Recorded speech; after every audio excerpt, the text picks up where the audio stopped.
Welcome to Season 2 of Rush of Fear podcast, where we chat all things Halloween Horror Nights, Universal Orlando's premier scare event. Tonight, for episode 16, we will be chatting about Howl-O-Scream Orlando and our RIP tour of Halloween Horror Nights. So now, let the mayhem begin. What a rush of fear.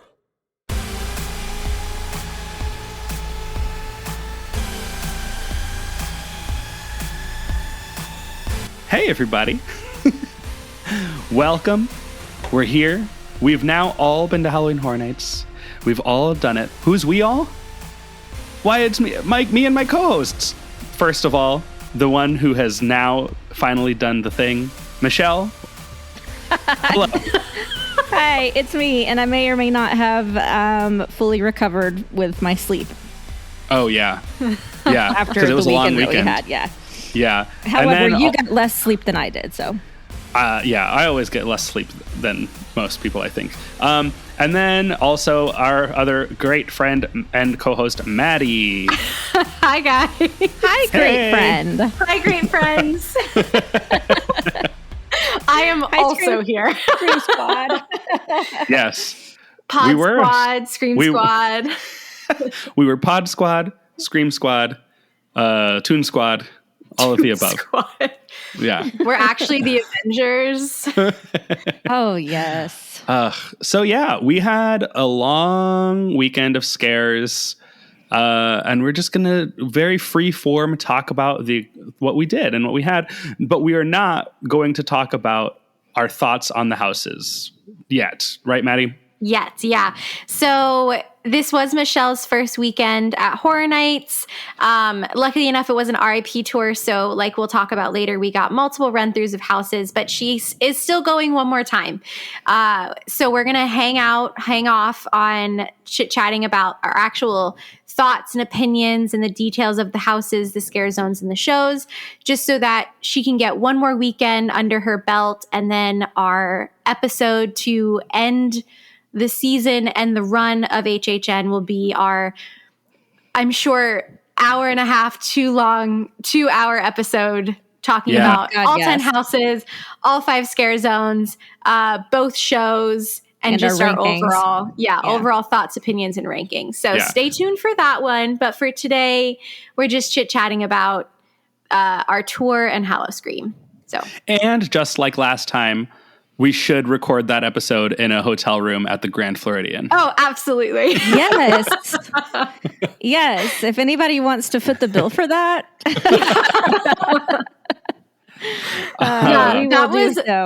That was bougie as fuck. And we had so much fun.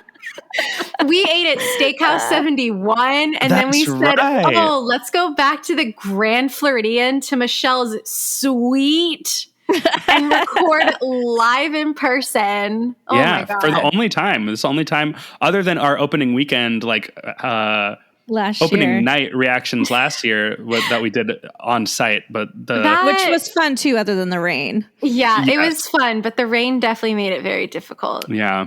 Anyway, so what we did this weekend, first of all, we went to Howl-O-Scream Orlando at SeaWorld. We sure did. Maddie and I did go last year on opening night for the first ever SeaWorld Howl-O-Scream Orlando. Mm-hmm. And Michelle got to visit for the very first time this year.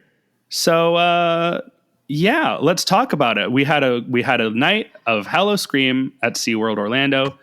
And let's go with Michelle, your first impressions, your thoughts of your first visit to this event. Oh, man. So just a little backstory. We went on a Saturday night, which was busy. Sure did. Oh, yeah. But like I literally flew in just for 2 nights. So I flew in, Maddie picked me up from the airport at like 3:45 and we pretty much went straight to the event. So it was busy. We did not opt for express passes because I really didn't think we would need them based on Facebook posts and things that I had been reading. Yeah. And we kind of didn't. Yeah, like we got through all the houses, but by the skin of our teeth. Like really, we Yeah. didn't watch any of the Yeah. shows. We saw one We show. didn't. Oh, well, We- yeah, yeah. that's to come later.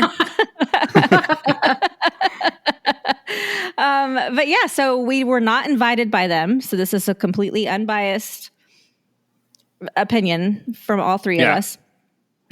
Paid for it ourselves to go. I had high hopes because I really haven't done any other haunts like that other than HHN, and HHN is like the mecca. But I still had high hopes. Being SeaWorld, I thought it would be pretty well done, and it was still well done. Like it was nice. It was better than something that I would get here local to me, of course. And I actually got one of the best scares of my life just walking into the park. Oh yeah. But as like overall, the event was a little lackluster for me. However, let me explain that scare because it was brilliant. So we've just walked into the park, and Maddie and I had just had drinks at Swizzle Lounge Sure had. on our way out. Yeah, and Maddie actually had her drink and my drink, but Sure did. we'll talk about that later. So anyway, we both had to go to the bathroom like right away. So first thing on our to-do list, bathroom. We walk in, see bathrooms straight ahead, and we're heading for them. We walk past this big like 4-sided box sign, kind of like what you might see in a mall or whatever, where it has like a map Yeah. on one side and a advertisement on the other, whatever. Walk past the sign, like literally brush shoulders with said sign. And turns out that's actually a boo hole. There's like one of those drop down windows that scares the crap out of you just with the sound itself. And a scare actor inside who pushed her head through and screamed at me. I literally dropped to my knees because I wasn't like totally in the event yet. Like there was nothing going on. Right. There were no scare actors around. And I was on my way to the bathroom. That's all I was thinking about. And it was perfect. It was amazing. That was a great, very simple way to like start off a scare event. So good job on that, guys. But what did you guys think overall of the event? Maddie, you go ahead. Sure. I actually did bring up the website just so that we have all the information, because I didn't even think about that before we started recording. But I only went one time last year. I was lucky enough to get invited last year by Howl-O-Scream to do some photography on opening night.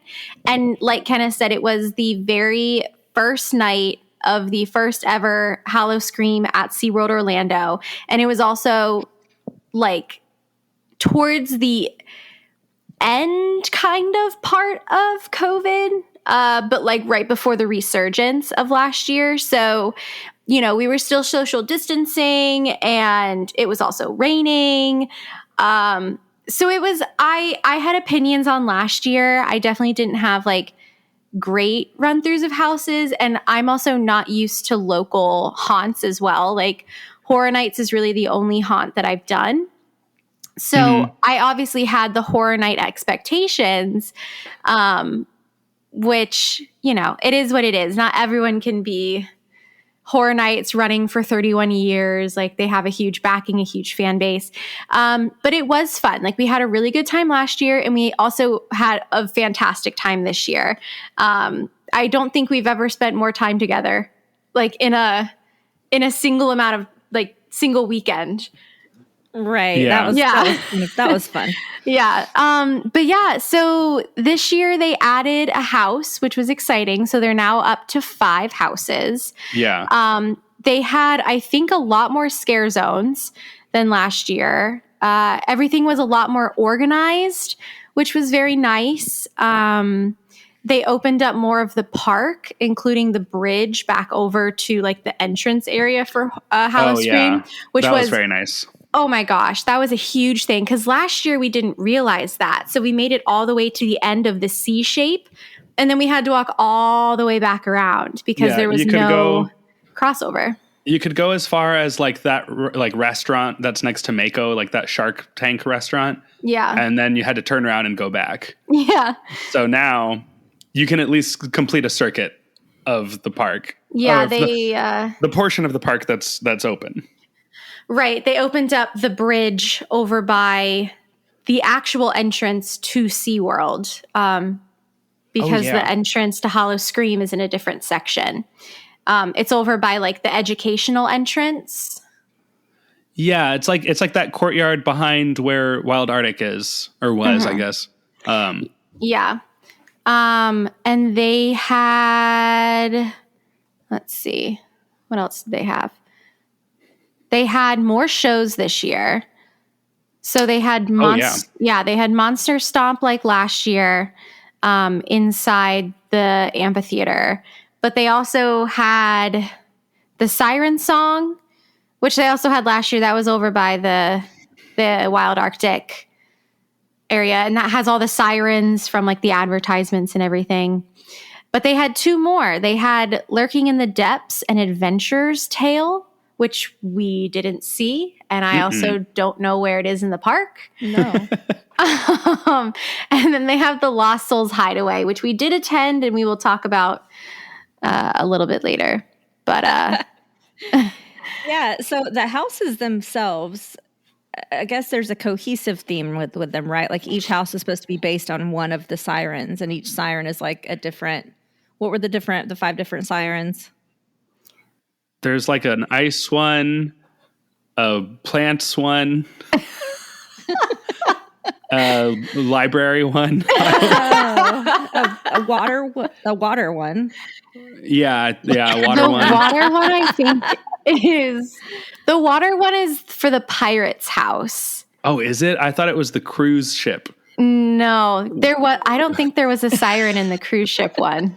Oh, I'm trying. The concept is lost on us. Yeah. Right. I'm trying to find like an overall like description of the event, other than just it's gory and it's adult themed, and there really isn't one, unfortunately. This is the thing. I think they tried, but it didn't work. Right. I have never personally been to Howl-O-Scream at Busch Gardens, so I'm not sure how they operate or if it's anywhere near how SeaWorld operates. But I want more detail in what I'm going through. Because, like, we didn't read the descriptions of any of the houses that we went into, except for when we went through Blood Reckoning, which was the newest house this year, because they added a siren. So last year they didn't have the red siren, but they added her, and her name is Scratch. I know that from the media, and that's about it.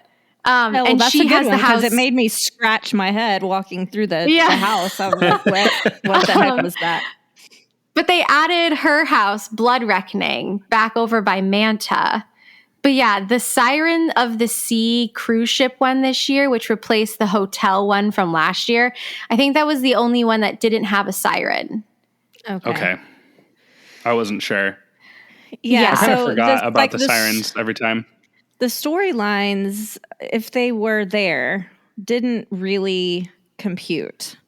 And I think that was probably my biggest complaint about the event. They tried really hard. And of course, they don't have the budget that HHN does, that Universal does. So they tried. Like, the sets and stuff inside the houses were actually pretty and fairly well detailed. Costuming, not so much. There weren't really a whole lot of like really elaborate monsters or there wasn't a lot of money spent on makeup and I don't know if I remember seeing a single mask. I don't in any of the houses. I don't either. No. It was all just like self-done makeup is what it looked like to me.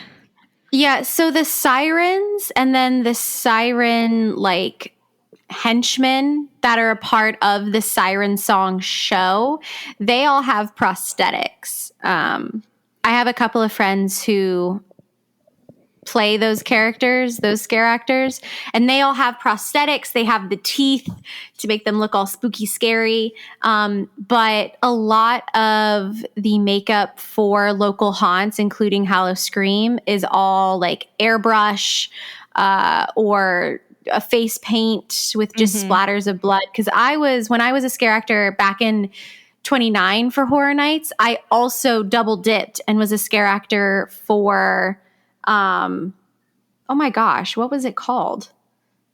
The one at the Nickelodeon Hotel. Oh yeah, Dark Horizons. Yeah, that's the one. Yeah, and there were no masks. It was, they went to a thrift store, found stuff they needed, or they ordered it off of Amazon or bought it at a store, ripped it up, made it dirty, threw some blood on it, and then a lot of our makeup was face paint or airbrush. And it was, they did an incredible job. I had multiple nights where I was just in shock of what they did with my face in 15 minutes. But I believe Howl-O-Scream is very much the same kind of airbrush face paint kind of deal. Yeah. So it the scare factor wasn't there, which there were a lot more kids at this event than you see at HHN. The teens. My other big thing that I realized, so like walking through the houses at Howl-O-Scream, I was like, I don't quite understand. Like, there's something about them that is not. It's not getting me. Not that the HHN houses really get me anymore either, but they do give me some type of an adrenaline rush. The Howl-O-Scream ones, there was like nothing. And I think for me personally, it was the lack of claustrophobia. The pathways walking through the houses were very wide. And it was for the most part, very well lit. Like, I don't really remember a dark moment where I couldn't see my way through. So very well lit and not very loud. So to me, those are three factors that really play into my fun at HHN. I feel like the people are going to touch me. I feel like they're going to be right in my space, and it's loud to the point that you can't talk to each other in a house. And there's a lot of really dark moments and use of lighting. I didn't see any of those factors in these houses at Howl-O-Scream. Yeah. Definitely you notice how quiet the haunted house is because there's no triggers. So all of this, and there's no like music playing either. No. Right. Yeah. There's no house music or music with words in it or anything. It's just kind of the scare actors using their own voices. Which is interesting. So it's not cohesive either. Like, but it's very much local haunt feel. Yeah. And that's weird. The thing that I have to tell. I always have to explain it kind of, and it's what I realized last year going to Howl-O-Scream for the first time. And I also have not been to Busch Gardens Howl-O-Scream in Tampa. So I don't know what the quality difference is, if there is one. But, being so used to Halloween Horror Nights and having gone to that for so long, and that's kind of the standard of what you expect in your head. And then you go to like something smaller, a local haunt, something like Sir Henry's Haunted Trail or a Petrified Forest that is much more homemade, small budget, community organized type thing. And so like you go to that and you understand like, okay, obviously the level at which they're working, or the bar is lower, and it's very impressive most of the time what they're able to do with the resources that they have, which are much less than what Universal Studios has. Oh yeah, absolutely. And so going to Howl-O-Scream, I always expected it to kind of be like, you go like two notches below what Halloween Horror Nights does, and that's where you get Howl-O-Scream is like, not quite to what Universal does, but still like very much high quality. And what it actually feels more like to me is that it's a more polished, high budget version of like your local homemade haunt. Which is weird. That was the most shocking thing to me about Howl-O-Scream was just how homegrown it felt. And in a way that's kind of fun because you get these they feel more visceral, more homemade, a little bit more aggressive in some cases. Like, I do think Howl-O-Scream is scarier than Halloween Horror Nights. What? Everything I do. I think that the scares are better. They're more creative. At Howl-O-Scream? Yes. In Orlando? Yes. Oh, I think okay. that they are more creative because they don't have the resources, so they have to find other ways. And I think that I got bigger scares at Howl-O-Scream than I have at Halloween Horror Nights, at least this year. But I think everything else about the event is not as good. And so if you're going for that immersive experience and for seeing a story told in front of you or kind of disappearing into a different world, you're not going to get any of that at Howl-O-Scream. But I think there is fun to be had. SeaWorld's roller coasters are great, and you can ride Mako and you can ride Manta, and Icebreaker is open. And we didn't ride any of them, but they are there. And so like that's cool. Yeah. But yeah, Howl-O-Scream it's an interesting thing. I got the unlimited pass because I had like 3 different groups of people say they wanted to go on different days. And I was like, I'll just get the pass. And that way I can also go check out Tampa if I have the chance. So I'm going back tomorrow as of recording, and we'll see how it goes. But yeah, it's an interesting change of pace, definitely, if what you're used to is Horror Nights. Yeah. I did like in a couple of moments in the scare zones, you can tell that they are not like on script and they're not as controlled as they are at HHN. Yes. Oh yeah, which is cool. Like one actually got Maddie. Was it? Yeah, it was you jumping out from the bushes. Oh Wasn't my it gosh. you? Okay. Yes. So one of the fun things about Howl-O-Scream is they have scare zones just like Horror Nights does. And they actually, they had a crap ton. Let's see. 1, 2, 3, 4, 5, 6, 7 scare zones. And 3 of them were new this year, which was very fun. But then they also have what they call roaming haunts. So the sirens are roaming. You can see them around the park. The siren minions are roaming. And then they also have something called camo, which in the description on the website says, even the trees and plants are after you. Good luck camouflaging your fear. So they literally just have people at the event that roam around in like ghillie suits and hide in the bushes and scare you in areas that are not in the scare zones.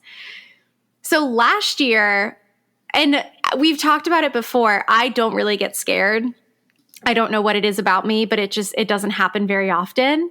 But last year we walked into the event and my first scare was a fucking bush jumping out at me as I was like paying attention to my camera.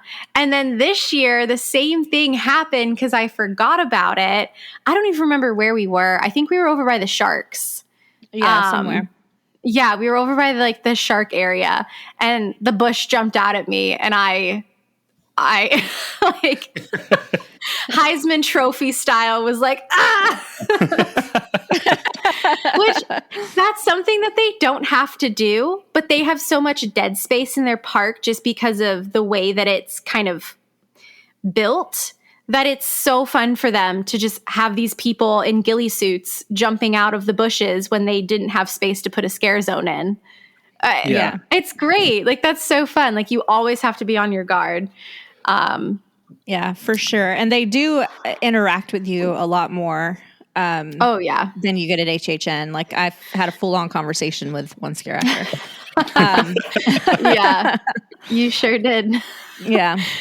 She thought I was looking at the captain, staring at the captain, but I wasn't. I was staring at the girl next to the captain. That is true. She was wearing fishnet tights. So yeah. But anyway, like you can't have that kind of stuff at HHN. So that's right. Cool. Yeah. And even though they only have 5 houses, like I said, they do have 7 scare zones. They have a crap ton of shows, including the paid show that we went to. And then they also have a ton of bars. Like, oh yeah, there's 1, 2, 3, 4, 5 bars, 6 if you include the one that we went to. And most of their restaurants are open as well for just kind of like walk up take food kind of style. Thank God, because they had no like specialty food to be found. We found a couple in the back, but they were kind of in the back weird. there were more. There was the couple over by Scratch's house, and then there were a couple over by the Sea Lion show. But one of them literally had like dried crickets on the tacos. That's like, right. No. Yeah. Yeah. The specialty food seemed mostly like normal food with a spooky name, or something that you were like, oh, I don't want that at all. Well, did y'all see what Howl-O-Scream? So HHN Twitter tweeted something about Bug House, and then Howl-O-Scream like tweet replied to that with pictures of their food that had crickets on it, and was like, you guys have a bug house, well, we have bug tacos. So yeah, they sure did. It's very strange. Yeah. Like, who wants that? Who wants? I don't know. But I was like hangry. So Kenneth was hangry before HHN. The next night I was hangry before Howl-O-Scream, because I really was like, let me just wait for dinner because I want to try some of their specialty food, thinking there would be some. Right. No, there wasn't. So finally that was we your settled first mistake. Yeah. Finally we settled for some pretzel something. Oh yeah, we did have pretzels. We did. Pretzel hot dogs. Yeah. But yeah, it was a good time. Me personally, if you don't want to go to HHN for the night, tickets to Howl-O-Scream are fairly inexpensive. It says single night tickets start at $44.99, which I think that's great. Just, for a single night at the event, it's open from 7 a.m. to midnight. And 7 a.m. Oh my God, 7 p.m. It is an all day haunt. Yeah. You go during the day and it's like... They have breakfast. They serve breakfast at Howl-O-Scream. Here's Clyde and Seymour, and then all the sirens. Yeah. I do think that obviously like Halloween Horror Nights is the better event. And if you were going to like try to choose one to get a pass for, Halloween Horror Nights is definitely the way to go. But I do think that even if you are a big Halloween Horror Nights fan and you have a pass to Halloween Horror Nights, I think it's worth checking out one night of Howl-O-Scream. Yeah. I don't know. I think I'm going to regret buying the pass that I bought. Because I already don't really feel like going back to Howl-O-Scream. I'm going to, because I have it, and like my roommate is gonna go, and then another group of friends is gonna go. So like I'm gonna go, but like I don't really feel like I would need to. You know. Well, I mean, you have the Tampa one too. So even if you went to just the Tampa one, then you'll have spent less money. Right. And you did buying 2 individual tickets. So it's really not a bad, like their unlimited ticket is super cheap. Yeah. It is. It was fairly inexpensive for 2 separate parks. Absolutely. And I wouldn't mind going to the Busch Gardens one at least once this year if we want to like make it a carpool type deal. But yeah, overall, definitely go share your spooky love with other events in Orlando. I mean, there's so much. There's so much in Central Florida. You know, you obviously have HHN, you have Howl-O-Scream, you have Busch Gardens over in Tampa. But like we said, you also have the Petrified Forest, and you have Sir Henry's Trail. What is the other one? Spook. Isn't it? I want to say Armageddon, but it's not Armageddon. Screamageddon. Screamageddon. There we go. You have Fright Nights down in my hometown of Palm Beach Gardens, Florida. Like, there's a lot to do. There's a lot of haunts in Orlando besides HHN. So, you know, you only have the ticket that get you in for the nights instead of Friday, Saturday. Spread the love and go to Howl-O-Scream on Friday, Petrified Forest on Saturday. Like, yeah, exactly. That's kind of what last year when I had the Frequent Fear without the Saturdays, those Saturdays were spent at all those other ones. Yeah. And it was nice to like mix it up. And then you go back home to Halloween Horror Nights and you're like, yes, this is what I'm used to. This is what I know. I feel comfortable. That's here. exactly what it felt like. That's exactly what it felt like for me this weekend. Before we go back home, though, we still do have to talk about the upgrade paid show that we saw at Oh my Howl-O-Scream. gosh. Yes. Yes. And what is the name of that? It was Lost Souls Hideaway. Can I just like set the scene though for what happened? Sure. Yeah, Okay. because we did not know what we were getting into when we went. No, I bought the tickets and I did not read the description, guys. Yeah. So Michelle was like, hey, I like, prepaid for parking, so you don't have to worry about that. And then I also found this like bar show. Like a speakeasy is what you said. Speakeasy. Like, we're just going to go to that too. Like, it's already paid for. And Kenneth and I were like, oh, okay, cool. Us not reading anything on this event before going this year. Like, we walked in completely blind. We had no clue what was going on. Kenneth and I were like, yeah, we went last year for like one night and it was cool. But like, even last year, I didn't really read up on what was happening. Anyways, so we walk over. And it's like our time to go in because it's set show times. And we were I think like 10:45 show. And so, we walk in and they scan our thing and we head on back and there's a bar and a bunch of tables and it's like right on the lagoon that also has the Christmas trees up in it already. Disrespectful. I'm just going to say that now. One holiday at a time, people. And we sit down after we get our drinks and I think we'd like heard someone say drag show and we were like, wait, what? And so I pulled up the website on my phone and actually looked at, what this was that we were at. And it literally says, new Lost Souls Hideaway. Dare to visit an exclusive drag cabaret featuring Serpentina Moray, a fabulous serpentine sea goddess of ancient origin. And we look at Michelle and Michelle goes, well, guess we're seeing a drag show. No clue. I had no clue. She was like, let's just like get this exclusive bar speakeasy experience. Hey, nah, it's a drag show. I see the word exclusive and I'm a sucker. So Yeah. And it was only $10 to get into that thing. right. So like, why not? Ooh, that's a deal. Yes. Yeah, it was only $10. The specialty drinks that were there were 2 for $20 and you got a souvenir cup. So honestly, not that bad. We did end up sitting on a rock because there was not enough seats for everybody. Which is silly. You pay $10 to get in. You should have a seat, but okay. Yeah. Right. Standing room only at certain points in this Kenneth show. and Michelle became Little Mermaid and sat on the rock. We did. But honestly, it was a great time. It was hilarious. So much fun. I don't know how many showtimes there are during the event night. It kind of seemed like every 45 minutes there was a different one. Right now I'm looking at the website as if I'm going to buy a ticket for this tomorrow. And there are 3 show times, 8:30, 9:30, and 10:30. 10-4. Okay. Yeah. But yeah, it was fantastic. The drag queen was hilarious. Oh my God. Also, I was told by a friend after the fact that the show is different every night because they get a different drag queen to do it every night. Are you serious? That's what I was told. I've not researched this, but I think that's true.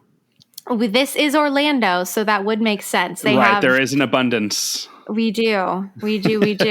And they are all fantastic. I was a frequent at Southern Nights for about a year and a half, and they were all so much fun. I mean, they're a great time. But yeah, it was hilarious. She had a awesome outfit. She did some great songs. Her audience work was fab.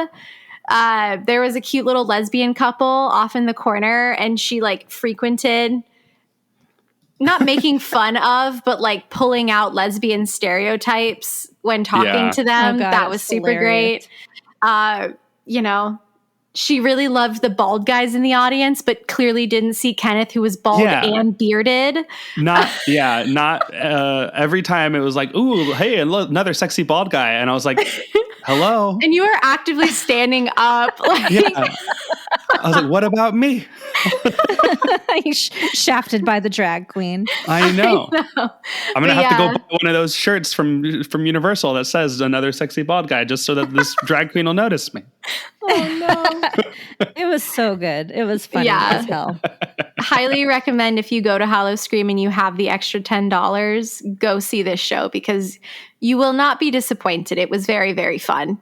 Don't take your a silly children. time. I don't even know if children are allowed. It was quite vulgar at times. It seems like it should be a 21 and up like add-on. I think the show was 18 plus. That's what it said on the description. Wow. Uh-huh. Yeah, like there was ideas. there was one section where she was talking about the sirens over across the lagoon. And she evidently hates those sirens, hates them. So literally like the entire song, she has the entire audience flipping off the sirens across the lagoon. I was like, oh yeah, we're not at Disney anymore for sure. It was so funny. It was so funny. But yeah, so that was our night at Howl-O-Scream. I will post a picture of the massive map for Howl-O-Scream on our Instagram when we upload this episode on Thursday, the 13th. Just because, there is a lot to do. Like we've said, most of the attractions are open, 5 houses, 7 scare zones, multiple bars, multiple places to eat. Yeah. Lot to look at. So that will be up there for y'all to look at. And we did, we were there, by the time we got inside, it was what? 7:45-ish. Yeah, we didn't really plan for how long it would take to park. Just getting through the booths. Yeah, so if you are planning on getting, because I don't believe they have a stay and scream style option. So if you want to be there, they do. Oh, they do? Yeah. Well, never mind. There we go. But definitely plan for a long parking line. So if you want to be there at 7, but you're not going to do the stay and scream, plan ahead for parking because it was a little bit of a nightmare. Yeah. So by the time we got inside the event, it was probably closer to 8, and we closed out the event at after midnight. And again, we only got through the scare zones and the 5 houses by the skin of our teeth. And we also did the Lost Hideaways show, which was only about 30 minutes? If total, that even. Yeah, I mean, like total waiting in the area to get our drink and everything. Yeah. So there's... Oh, and then I had the worst slice of pizza that's ever been made. But it was free. Yeah, that's true. They gave it to me for free. It was terrible. I do. If you're walking out of Howl-O-Scream and you see that they're selling pizza outside the exit, just walk away. Do not be tempted. It was it was misleading because they brought out a pizza box and you were like, oh, a pizza box from somewhere, maybe inside the park. No, it looked like it had been like a frozen pizza that they cooked and then just put into a pizza box. That's what it tasted like. Still kind of tasted like freezer. Yeah. Oh my goodness. Well, moving on, we went home the next day. Went home, slept a little bit, and then met back up at Universal Studios to do our no, you've done a private tour before, Michelle, right? I have, yeah. Yeah, but Maddie and I had never done RIP, I don't think, at all. Mm-hmm. Am I right? So, yes. And we were very, kindly invited by a listener, Sonia, which thank you so much, Sonia. Yeah, thank you, Sonia. A private tour with some leftover, spaces available. And so she was kind enough to invite us to join her group. She's so awesome. We got to go on a private RIP tour. Very, very cool. Very different way of doing the event than I've ever done. Over my 16 years of doing HHN, never had an experience like this. So we had a tour guide. His name was Jordan S. from Sarasota. Treated us so nicely, so well. Really fun, personable. Honestly felt like part of the group by the end of the night. Like he was one of our friends. So it was fantastic. Yeah. It really was. I was lucky enough to do the media RIP tour on opening night with co-host Chris from the UOP, but it was nothing like this private RIP tour. That was very much business, go, go, go, go, go. Like we have a set time frame for everything. Whereas this one was so laid back, and like Jordan sat down with us when we were eating at La Bamba, and we'll go through our schedule and what we did in a moment. But like he sat down with us and he was like, all right, so what's the plan? What do you guys want to do? What do you not want to do? How fast, how slow do we want to go? Like, you know, do we want to hit the shows? Because we don't have to if you don't want to. Yep.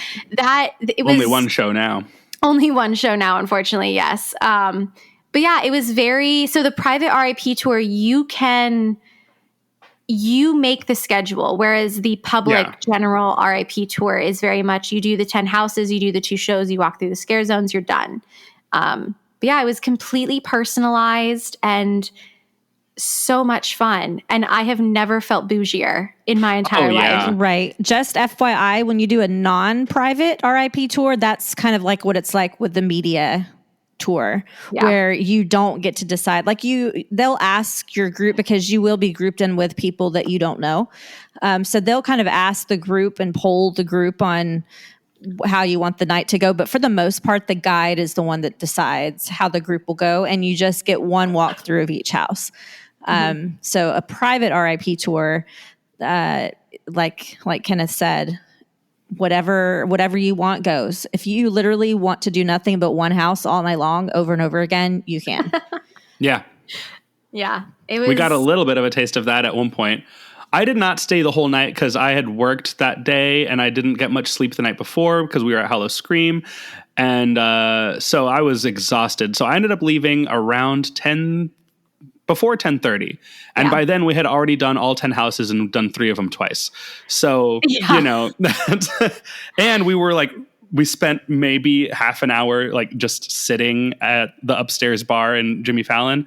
So like, it is very much like, you get to just be super leisurely and casual and do everything you want to do. No rushing. No problem. No rushing at all. Take as many breaks as you want.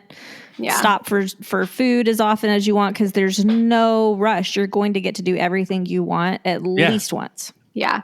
And our end count for house run-throughs was 21.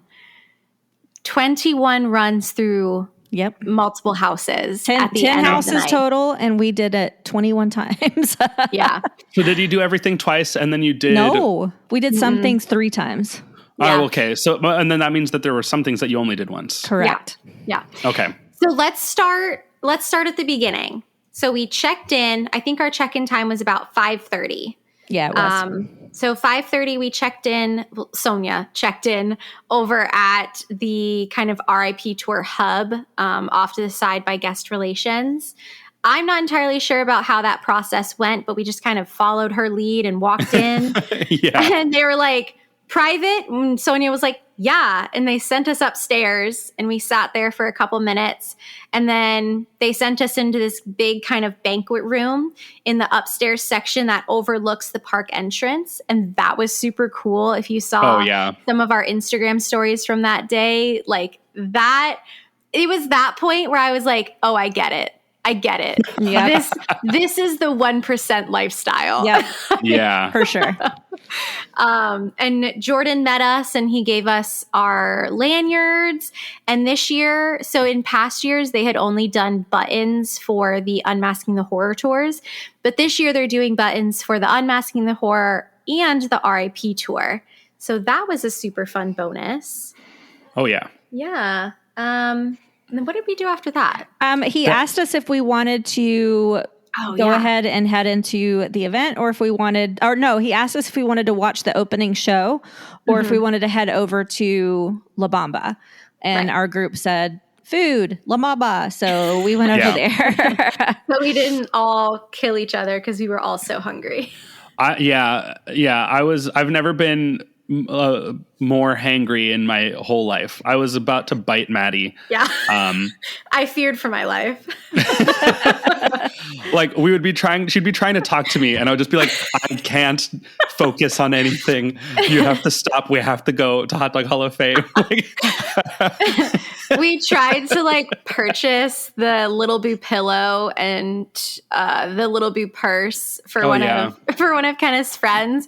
And I was nervous for the cashier. I was like, oh no,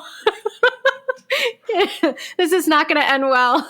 It was truly maybe the worst I've ever behaved in a park. I was like, I'm not normally like this. I promise. I'm sorry. It was so funny. So we left the balcony of the 1%ers and we walked over to La Bamba, which during Horror Nights is specifically for the RIP tours, non-private and private. Right. And in there was a full spread of food. There was a bar. Everything was included, except for the alcohol. Except for the alcohol. That is correct. There was dessert. Yeah. So the food options were like they had mac and cheese. They had pizza fries. Mm-hmm. Yeah. I was actually I was surprised to see that they had some of the specialty food offerings from in the park. Yeah. Which I was not expecting. I kind of thought it was going to be just like, chicken and ribs and like kind of like the Monsters Cafe menu. Mm-hmm. That's kind of what I thought we were going to get, which I was looking forward to that too. But then I actually kind of would have preferred that because I didn't want to eat anything too heavy. Yeah. And even just looking at the chicken or the pizza fries at that moment, I was like, I don't know if I can eat that. Yeah. What was the cauliflower, like zombie brains or something like that? Fried zombie brains from Meats. They had the little slider burgers. Yes. It's very similar to the Haunted Horseshoe, but it was not open-faced. It did have 2 slices of Texas toast and bacon and cheese. And then they had like the cookies and the not macaroons. Was it macaroons? Yeah, they had some pumpkin spice and chocolate macaroons. They had a pumpkin spice mousse square. They had this little brownie cupcake thing with green icing, and then they had these little ghost cookies. They also had a charcuterie board style spread of like vegetables, meats and cheeses and fruit, and then they had a cauliflower broccoli stir fry medley thing as well, along with like sodas and water and stuff. Did you not see the cauliflower blend? That was delicious. I don't know what was wrong with me in the moment. I was trying desperately to stay awake, I think is what it was. You were. My stomach wasn't feeling well, so I kind of didn't take full advantage of this food spread, and I'm regretting it now because a lot of this stuff sounds good, and I didn't get to try a lot of it. I think my favorite part was the cold drinks. Like they had the big bins full of ice with actual bottled sodas and water. Yeah. And I mean, each one of those individually, if you bought them out in the park, would have been almost $6 by the time you pay tax. Yeah. And so all of that was free. And we could, as a RIP, when you have your lanyard with the RIP tour, you can go in and out of La Bamba, I think until 11 p.m. or I think it's until 11 p.m. or 11:30. And you can get as much of those drinks and food as you want throughout the night. What, Jordan, because we went in after. Mm-hmm. We were there, I think, after, because we met back up with everyone around like 11:45, but we were in there past 11. But they take away the hot food. I think he said he said it was only dessert after 9. Yeah. And they did change because we did go back. Yeah, and the drinks. We did go back a little bit later, and it was just the desserts. And it was like the macaroons, the pumpkin spice mousse, the brownie. Yeah, and then they had the tablet cookie. They changed out the ghost cookie for the tablet cookie. But it was great because like our guide had to take a break at 10:30, right when you left, Kenneth. He needed to take his break. So we all split up, and Maddie and I went and got the maggot-covered the cheese corn dog thing. Yeah, cheese dog. And we took it and walked over to La Bamba with our cheese dog and got our free drinks there and sat in the table in the AC and enjoyed our dessert and corn dog and drinks. And then we had like fresh drinks to take back with us for the rest of the night. So it was kind of perfect. That sounds great. Maggot covered cheese dog is, I hope you liked it, Michelle. I love it. I liked it, but I probably wouldn't buy it again. Oh. I think that we were at a disadvantage because we walked so far with it that it kind of cooled down a lot by the time we got to our destination. But it was just still a little delicious. Greasy. For me. So it's heavy. I could see sharing it with somebody, but yeah. So after La Bamba, we went into the park and we decided as a group that we were going to start at the front of the park and make our way around in a C shape until we hit all 10. And then after that, we would kind of decide from there what we were going to do. So I believe we started with Halloween. What a good start. What a good start. Yeah.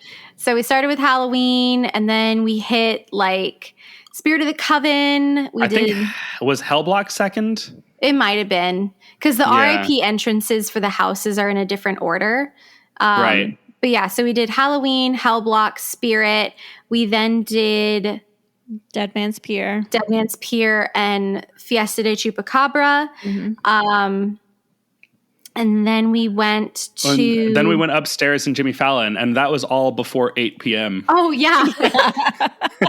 Yeah, it was like just getting dark when we went up to Jimmy Fallon. Yep. But yeah, and that was also super cool. I had never been up there before, but I had always wanted to go up there. Yeah. So that was fun and exciting. There was a bar. I remembered one more thing from when we were at La Bamba that I wanted to mention. Oh, and that is that one of the characters that was in there kept trying to scare me. She was I think she must have been from Sweet Revenge, that character. Yeah. She was like a girl in like a nightgown with a masquerade mask and blood dripping down her mouth. And she kept trying to scare me while I was sitting at the table, and I was too tired to get scared. And so like she would be like, ah, and I'd be like, oh, hi, good to see you again. And I don't know why she kept coming after me, but it was very funny. And if you're listening, a scary girl, I'm sorry that I didn't get scared, but it was fun. I had fun. Scary girl. She got me one time. She did get you one time. There was also a time, though, where you kind of had your back to the rest of the restaurant and you were talking to Sonia, and she was right behind you. Really? For like, and I never noticed. For a solid 2 minutes, like waiting for you to turn around. And I just kept looking at her like she's engrossed in a conversation. I don't know what you want from her. We did forget to mention that they do have scare actors roaming through that La Bamba area, probably just at only the beginning of the night. Yeah. Yeah. And in previous years, because I remember last year they had a female usher that was roaming around in that area that would pop out sometimes. So they have scare actors from the event. Like one of our friends was in there as a scare actor, and she was dressed in the same dress style as Dead the Unrest. And then there was a girl from Sweet Revenge. There was a guy who looked like he was from Descents of Destruction. Yeah. And then there was one of the pumpkin guys from the Central Park Scare Zone in 28. Oh, yeah, from Twisted Tradition. The one with the the teeth pumpkin. I love him. Chompers. Yeah. So that was a super cool thing that they don't have to do, but they do because why not? Yeah. But that was a very fun intro. It was kind of like scare actor dining without paying for scare actor dining, even though you're paying for the RIP tour. But it's fine. Oh. Right. You're paying a lot for the RIP tour. Yeah. So it's worth it. Back to the Fallon Bar. Yeah. So upstairs, Fallon Bar. It's a bar. What we learned is that they don't have any of the on-tap beers at the RIP tour bars. They just have the 2 specialty cocktails, so Electric Death and Ghoul Juice. And then they have your basic White Claw, Bud Light, and I believe 2 different wines. Yeah. They're just little small bars, but it's cool being up there. Like everybody else in the group sat outside on the balcony the whole time. I opted for the couches and the AC. Yeah. Sonia even was like, "Where's Michelle?" And I was like, "Oh, she's inside sitting in one of the couches." And Sonia goes, that 1%er AC lifestyle. She knows what's up. Exactly. I'm like, dang. We've got it. We've got it right now. Why would I not use it? So That's fair. But take advantage of this great view. It was a really cool view. I really enjoyed it. Yeah. So after that, we headed towards the back. Yeah, we did Blumhouse. Yes. And then Bugs. Right? Did we do Descendants No, of Descendants Destruction? was before Bugs. Yes. I don't even remember where Descendants is. It's where Nightingales was in 29. Okay. Where Puppet Theater was. Puppet Theater. Oh, okay. Oh, that's right, because we went through a different entrance for RIP. That's right. Yeah. For the bug house. You go Yep. through that back end. You don't go through the hallway. Yeah. Yeah. So we did Descendants. We did Bug House. We then did The Weekend. And as we were going into the weekend, we looked over at Legends, and their line was sat on the ground, and the doors to the entrance were closed.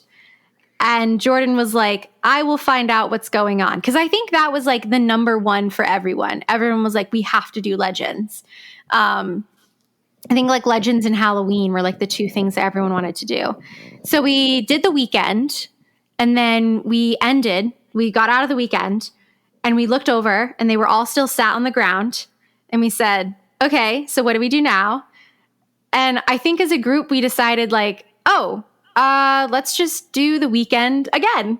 Yep. Yeah. So we did. So we literally just made a cute little turn and did the weekend again. Same cast. They saw us twice within a matter of like 6 minutes. It was fabulous. Yeah. And it was perfect timing because as we exited the weekend, Legends was open. Like they were actively opening up the doors and letting the first groups in as we were walking up. And we went right in. They held the line. We walked in. It was fabulous. Oh, yeah. Yeah. To me, that's one of the best parts of an RIP is seeing, like, walking past those massive lines, right? And you think, surely they're going to make us wait for a little bit because they have to do 30 regular people before they let in us bougie people, right? Yeah. Nope. It doesn't matter how long those people have been waiting.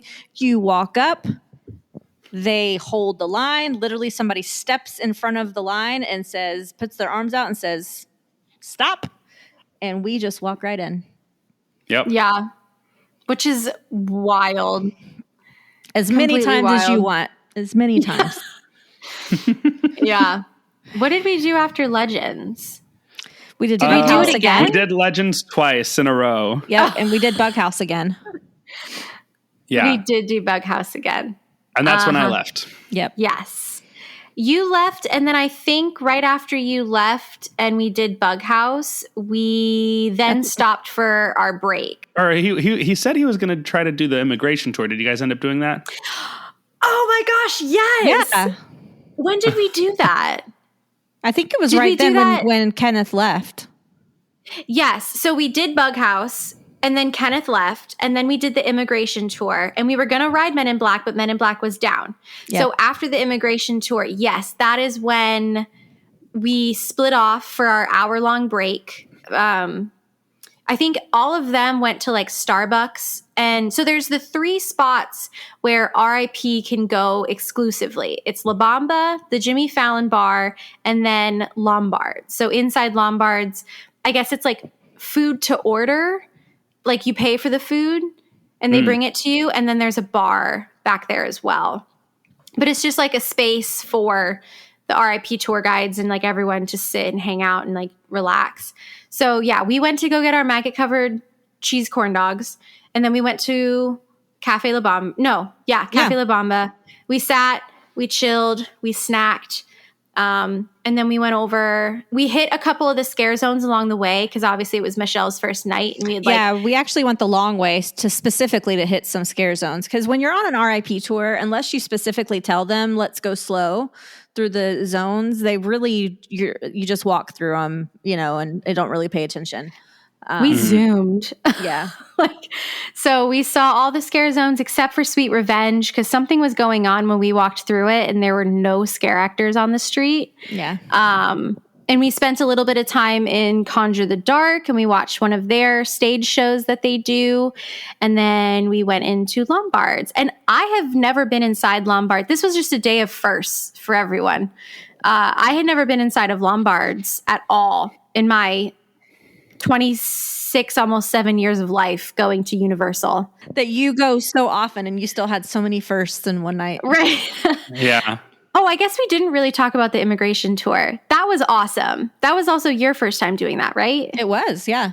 Yeah, that was so cool. So Jordan walked us down and we were just on the floor where the aliens are. And he was like, you can touch everything except for the aliens. They're expensive. We were like, okay. So we were sitting in the chairs. We were tippy tapping on the keyboards. We were picking up pens. Like, it was and I work in attractions. And that was still just like one of the craziest things I've ever done, because I've never gotten to go backstage anywhere at Universal, because when I worked at Universal, I was only in transportation. So I didn't do anything inside the parks backstage. Oh, yeah. Yeah, but that was wild. It was so cool. It was. It's really fun down there. Yeah, I've been down there a couple times. Yeah, very thankful that we got to do that. But yeah, so we all met up at Lombard's. And then did we do the back houses again, or did we go? We did. I think we did the back houses. Oh, shoot. Or did we do the front houses again? No, we did the front houses again. We did yes, we did the front houses again. We did Halloween. Yeah. No. Because we were waiting for our one friend to come back. That's right. She did have to go and then come back. So we did Halloween, Fiesta, and Dead Man's. Mm-hmm. And then we went to the back of the park again, and we did Legends and The Weekend and Bug. And Bugs oh my again. God. I did Bug more time this weekend than I ever thought I would. Yeah. I am bugged out. I've gotten my fill. And then I think to end the night, we went up and we did Halloween again, and then we did Dead Man's again. Yep. Yeah, we ended our night on Dead Man's, which was great. That was a great last run through that house. And that was our 21 houses. It was a busy night. Wow. So it started at 5:30, and Maddie and actually all the rest of us Alex, her 15-year-old son, tapped out when we were at Lombard's. But the rest of us all lasted until 2 a.m. And Maddie and I, after we said our goodbyes, we were like, all right, let's go try to hit the Mummy real fast. So we ran over to the Mummy. It's like 10 till 2. We run over there to the Mummy, and we get to walk right onto it. Wow. We walked right on. It was great. I'm going to say not much changed. I think it got a little bit, because this was my first time riding post refurb. I think it's more rickety than it was before, and not a single animatronic worked when we were on the attraction. Oh, weird. Yeah. No. But yeah, that was our night. So yeah, the screens looked really sharp. They did. To me, but I did not see any differences whatsoever that warranted that long of a shutdown. Unfortunately. But so yeah, I think we were walking out of the park at probably like 2:30 a.m. Yeah. Wow. I just pulled up my fitness app for my Apple Watch, and on Sunday, October 9th, I walked 13,318 steps. Woohoo! Yeah. Pretty good. Because we lapped that park probably 3 or 4 times. Oh, yeah. With how up and down, like back and forth we went. But yeah. Easily. That was it. That was our RIP tour. So that broke my record, my personal record for the number of run-throughs in one night. The one before was for 2019 when I was with UOP, and we did 20. We did each house twice. So this one beat it by 1. Yeah. But it tied my previous record. I had done 13 house walks in a night before. I think twice before. Which is impressive without an RIP. Yeah. Well, yeah, you just got to be smart. Oh my gosh. No, yeah, if you go on a slow night, like on like a very slow night, you can do it. That's fair. That's valid. But so yeah, we tied my record, but it was a lot easier and more relaxed to do it. There were a lot more snacks involved as well. Yeah. Yeah, we all opted not to go see Nightmare Fuel, but that is an option for the private and non-private as well. I believe you get like a separate section. That middle section is dedicated to RIP tours. But we wanted to do the houses, and we decided as a group not to go see it. I think, Michelle, though, you're going to go see it this weekend, right? Just for sure. so we can talk about it. Cool. Yep. And then, yeah, unfortunately, Ghoulish, I think the lagoon area had some damage from the hurricane. So as of right now, they are not showing Ghoulish. Actually, the sign and the structure for the sign has all been taken down.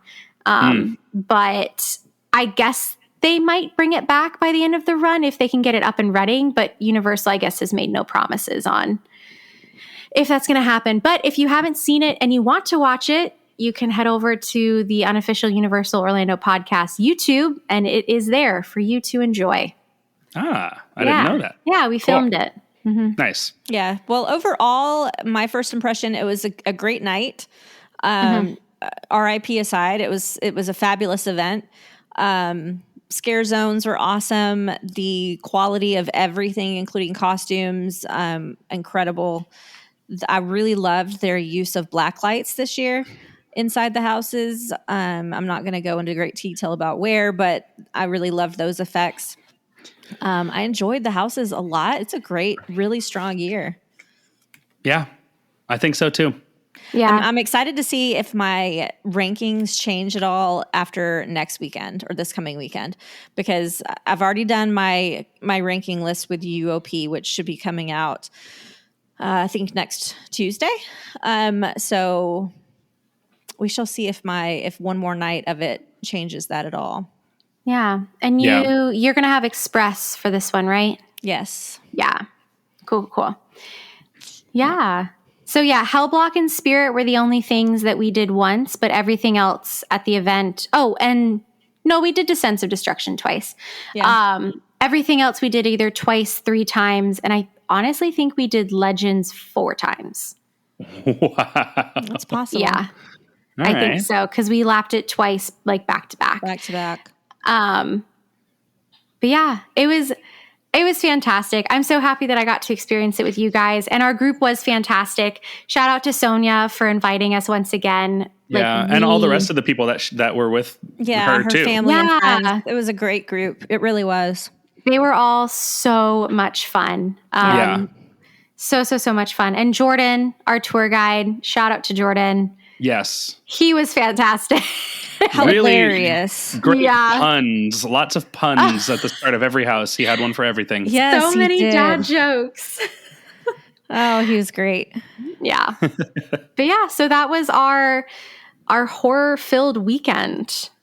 Oh yeah. Yeah. It was good. It was we're still catching up on sleep. Yes, and I get to do it again all over this weekend. Yeah. Oh my gosh. With my children, my oldest daughter's boyfriend, and my grown niece who is flying down to meet us. So I've got 2 people in my party this year who have never been to Universal, period. Oh, wow. And definitely never been to HHN. So it's going to be kind of an exciting renewal of, seeing the parks through newbies' eyes again, which is always fun. Yeah, that's the best. Yeah. So we're excited. That'll be super fun. Yeah. All and right. Michelle and I also did Gallery of Legends and Swizzle Lounge, but we can talk about those in our wrap up the season kind of. Yeah, we can do that. That's a good idea. Yeah. Cool. Yeah. All right. All right. I think that will do it for this episode. Thank you for listening. We hope to see you soon in the fog. Maybe. I've only got one more day of it, so I don't know. Oh, no. Sad. Yeah, but until next time, I guess next month, for more content, be sure to check out our Facebook page at facebook.com/rushoffear and follow us on Instagram and Twitter at rushoffearpod. Yeah, for more general Universal Orlando Resort news, check out our friends and UUOP Network hosts over at the unofficial Universal Orlando podcast, wherever podcasts can be found. Also, check out Michelle and her team over at Port Key Vacations for all of your travel needs, especially HHN. Reach out to Michelle at portkeyvacations.net and she'll get you taken care of. You can also call the number. It is 877-978-PORT, P-O-R-T. And the website is now live as well, so go check that out. Michelle, it's portkeyvacations.com. Yes, portkeyvacations.com. It's awesome. Corey Hall did a great job on the website. I'm super pleased with it. And there's no obligation quote request form on there that's super simple to fill out, and that comes to me, and we can get you started. Yeah. Cool. Also, be sure to check out Kenneth's band Penguin everywhere where you listen to music online, and follow them on social media at Penguin FL. And then you can also find me, Maddie, at the UUOP TikTok. I do all those videos over there, and that is at UUOPod. POD. Also, be sure to check out our latest episode over, it's like our part 2 food review of the HHN event. We did that with our friends over at the Talk With Your Mouthful podcast. So that can also be found everywhere where you listen to podcasts online, and you can find them on social media at Talk With Your Mouthful. So we joined up with 4 from their team, and we reviewed all the HHN food that we'd tried. That's like the second part to our first part episode that we did with John and Dylan on our feed last month. That's right. And that was a lot of fun to do. So much fun. Very, very good. All right. Well, hey, thanks for listening, everyone. The podcast has come to an end. Now, get out. Bye-bye. Bye-bye. Bye-bye.